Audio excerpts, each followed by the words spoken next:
Romeo 8:26 में लिखा है यहाँ, इसी रीति से आत्मा भी हमारी दुर्बलता में सहायता करता है, क्योंकि हम नहीं जानते कि प्रार्थना किस रीति से करना चाहिए, परंतु आत्मा आप ही ऐसी आहें भर भर के जो बयान से बाहर है हमारे लिए विनती करता है। आमीन। अब देखिए, अन्य भाषा कब आई? जब पवित्र आत्मा आया।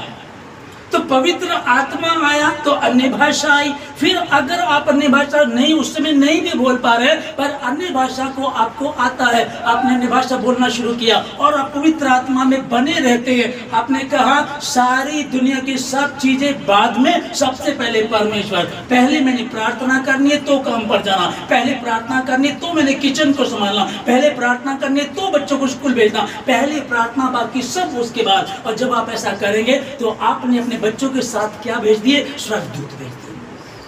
आमीन। बसों में हो रहे, कंडक्टर कर रहा है, ड्राइवर कर रहा है, स्कूल का टीचर कर रहा है। किस पर भरोसा करेंगे? कहां से बचेंगे? पवित्र आत्मा दिया गया। और इसी रीति से आत्मा भी हमारी दुर्बलता में सहायता करता है। आत्मा हमारी दुर्बलता में, हमारी कमजोरी में हमारी सहायता करता, पर किसकी करेगा? जो उसमें बना रहेगा। हर किसी के तो वो नहीं करेगा। जो मांगोगे तो तुम्हें दिया जाएगा। तो तब प्रार्थना करते। अब प्रभु यीशु मसीह ने क्या कहा था? जब तक ऊपर से तुम्हें ना मिल जाए तब तक यरूशलेम को मत छोड़ना। अब मैं कहना चाहता हूँ, यदि आप में ऐसा कोई है तो निरंतर प्रार्थना करते रहिएगा, अपने हर काम को परमेश्वर को दे दीजिएगा और कहिए, परमेश्वर तू मेरी सहायता कर। अभी बात आती है कि हमको तो पवित्र आता है, उसका पता नहीं, ज्यादा अन्य भाषा का पता नहीं, क्या करना, तो कुछ नहीं है। कई मेरी बहनों को जिनको पढ़ना भी नहीं आता, कभी कलम हाथ में उठाया भी नहीं होगा, उनको परमेश्वर ने वो वरदान दे दिया, वो गाने का, वो बजाने का, वो अन्य भाषा का वरदान दे दिया। क्योंकि परमेश्वर को एक चीज बहुत अच्छी लगती है, जब आप जीरो बन करके उसके हाथों में देते हैं ना, कि मैं तो शून्य हूँ, मैं तो जीरो हूँ, एक बन करके यीशु मसीह खड़ा हो जाता है और वो 10 बन जाते हैं। आमीन। एक बन करके यीशु मसीह पास में खड़ा हो जाएगा, 10 बन जाएंगे और आप एक व्यक्ति को और बता देंगे, अरे सुसमाचार पर विश्वास करो, आप आओ। उस जीरो को लाकर आप खड़े कर देते हैं, आप 100 बन जाते हैं। फिर एक और को आप बताते हैं, कहते कि अरे आओ परमेश्वर में आओ, देखो, चल करके देखो। अगर तुमको लगे तो ठीक है, नहीं लगता तो कोई बात नहीं है, एक जीरो और आ जाती है। कितने बन जाते हैं भाई? कितने बन जाते हैं? पहले कितने बने? 10, फिर कितने बने? 100, फिर एक जीरो और लग गई, कितने बन गए? 1000, फिर एक और जीरो आ गया, फिर कितने बन गए? 10,000। जीरो को लाते रहिएगा, आगे एक यीशु मसीह खड़ा हुआ। अब हम कैसे करेंगे समझ में? जगत के मूर्खों को चुन लिया। अब ये प्रार्थना कैसे करेंगे? कुछ नहीं करना, मांगो तो तुम्हें दिया जाएगा। आज हमको परमेश्वर के वचन से पवित्र आत्मा ने बताया है प्रभु के दास के द्वारा कि तुमको अन्य भाषा में प्रार्थना करना चाहिए। कितने तुम कराटे सिखाओगे? जूडो कराटे सिखाएंगे बच्चे को, बॉक्सिंग सिखाएंगे, अच्छा खाना देंगे, पौष्टिक, ये सब चीज दीजिएगा। मैं इनके विरोध में नहीं हूँ, लेकिन सबसे मेन क्या करना? सबसे मेन जो है, यदि परमेश्वर हमारे पक्ष में, तुम्हारा विरोधी कौन होता था? उस परमेश्वर को तो आप लेकर के चलेंगे, उस यीशु मसीह को लेकर के चलेंगे।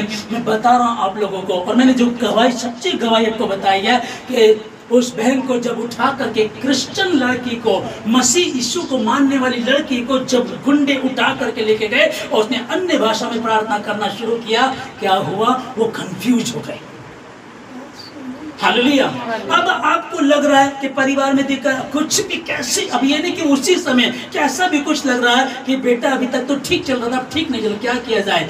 अब उसको मांगेगा। अब कैसे शुरू करें? अब एक सिंपल थी, जिनको नहीं पता है वो एक ऐसे बोलना, जब आप बंद कमरे में, और ये किसी के सामने नहीं बोलना है, किसी के सामने नहीं बोलना, नहीं तो वो सोचेगा पता नहीं क्या कर रहे हैं। क्योंकि पौलुस ने कहा है कि अगर हम भवन में प्रार्थना कर रहे हैं और अन्य भाषा में प्रार्थना कर रहे हैं, और भाई सुशील हमारे साथ, ये अपने किसी दोस्त को ले आए, पहली बार ले आए, और हम अन्य भाषा में प्रार्थना कर रहे हैं, तो वो कहेगा कि ये पागल हो गए, ये क्या कर रहे हैं बावलापन सा, है ना? तो मतलब कुछ लोगों को, क्योंकि वो जानते नहीं, इसलिए उसने क्या कहा, इस रीति से तो ना की जाए कि अन्य जाति को वो ठोकर का कारण ना हो, या उसकी समझ में नहीं आ रहा है। तो इसलिए क्या करना, तो भीतरी कक्ष में जा, अपना द्वार बंद कर और वहां प्रार्थना कर, जो भेद की बातें आत्मा में होकर के वो उसकी कोई मनुष्य नहीं समझता, क्योंकि मनुष्यों से नहीं परंतु परमेश्वर से बातें करता है।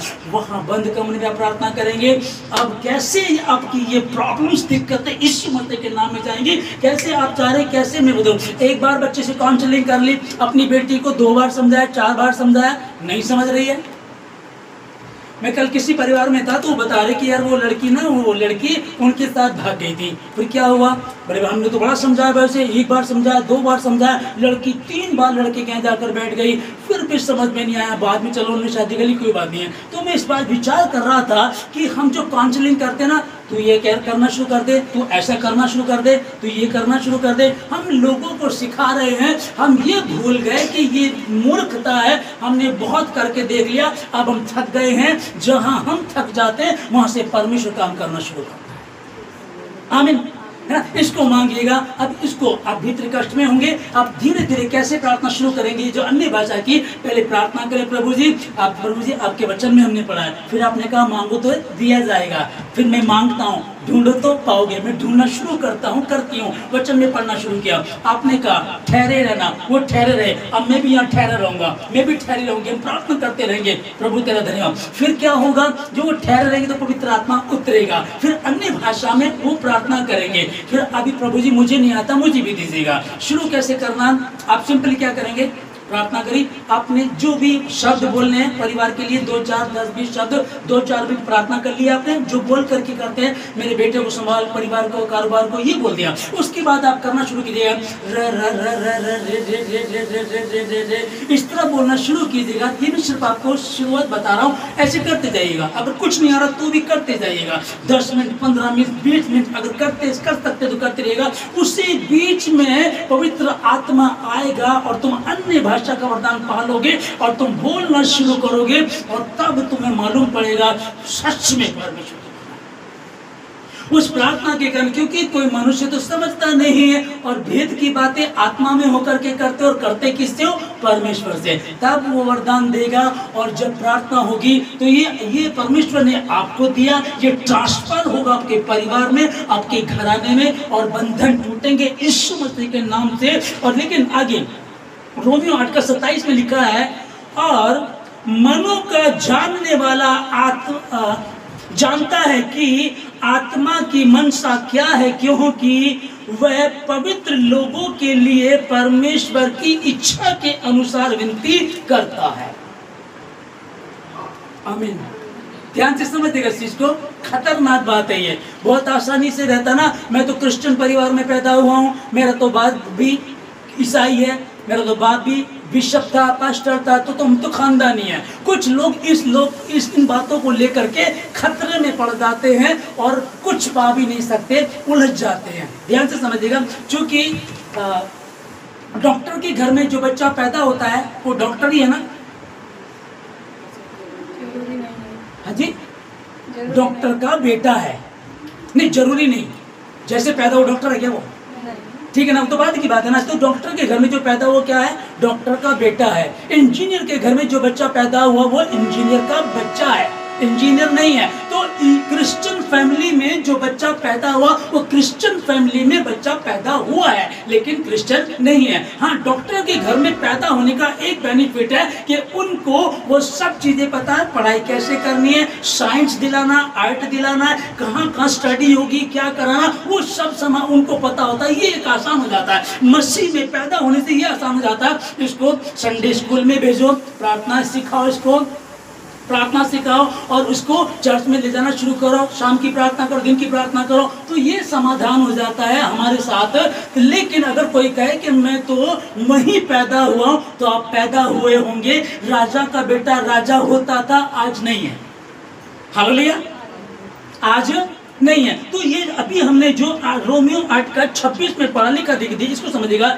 इसी रीति से आत्मा भी हमारी दुर्बलता में सहायता करता है, क्योंकि हम नहीं जानते कि प्रार्थना किस रीति से करना चाहिए, परंतु आत्मा आप ही ऐसी आहें भर भर के जो बयान से बाहर है हमारे लिए विनती करता है। ये हमको अच्छा लग रहा है, आत्मा हमारी सहायता करता है, मुझे प्रार्थना करना नहीं आता है तो वो मेरे लिए प्रार्थना करता है, ये अच्छा लग रहा है। ये क्या है, ये मुफ्त, ऐसा लग रहा है कि मुफ्त में हम ट्रेन में जा रहे हैं, टिकट लेना नहीं पड़ेगा, ये ऐसा लग रहा है। आत्मा आप सहायता करेगा, वो आप हमारा टिकट लेगा, पकड़े गए तो आप वो चालान भर देगा, ये ऐसा लग रहा है। लेकिन 27 में मेन बात लिखी, उसको ध्यान से समझिएगा, ध्यान से समझ। 27 में क्या लिखा है, और मनों का जानने वाला जानता है कि आत्मा की मंशा क्या है, इंसान की नहीं, आत्मा की।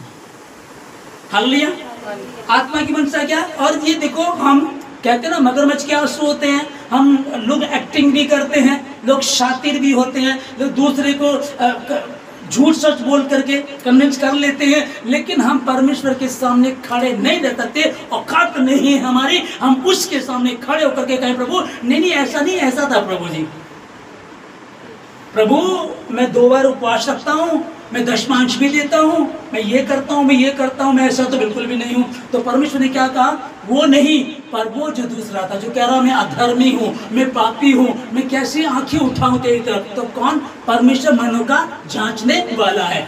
8 रोमियो 8 का 27 को जो पढ़ रहे हैं, इस पर विशेष का ध्यान दीजिएगा।